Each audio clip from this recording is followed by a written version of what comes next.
probably heard me talk about the Shemitah quite a bit.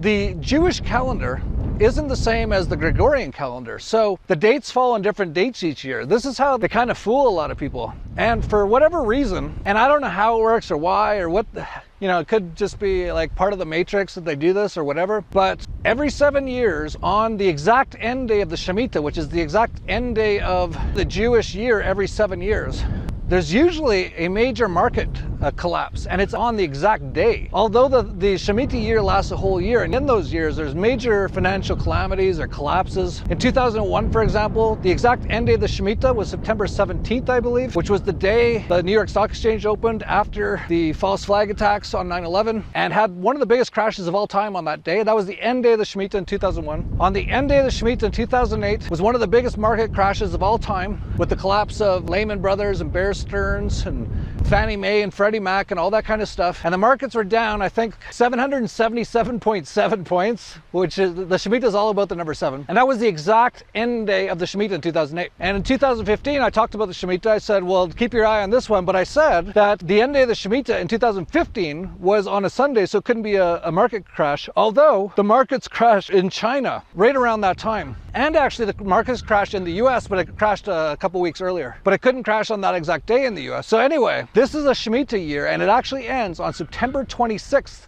which is a Monday. So I've definitely said to keep your eyes on that date. And this whole year, everything's been collapsing. I don't know if you've noticed, like everything. We're a little over 1 week away from September 26th now. When I saw this, I was like, what? It's a German politician. And, well, I'll just play it.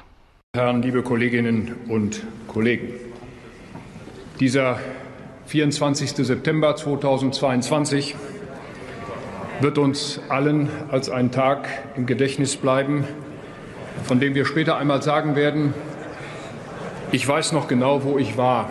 So out of the blue, this German politician says on September 24th will be a day that will be remembered like days like 9/11. It's going to be a massive event, but I can't find anything else on it. And as far as I know, no one asked him. Like, it's bizarre. I haven't seen anyone who asked him why September 24th and how do you know and what's going to happen. But he looked pretty serious, and he seems like someone had told him September 24th is going to be a massive event. Well, if that's the case, that's very interesting, because that's 2 days before the end day of the Shemitah on Monday, and September 24th is a Saturday.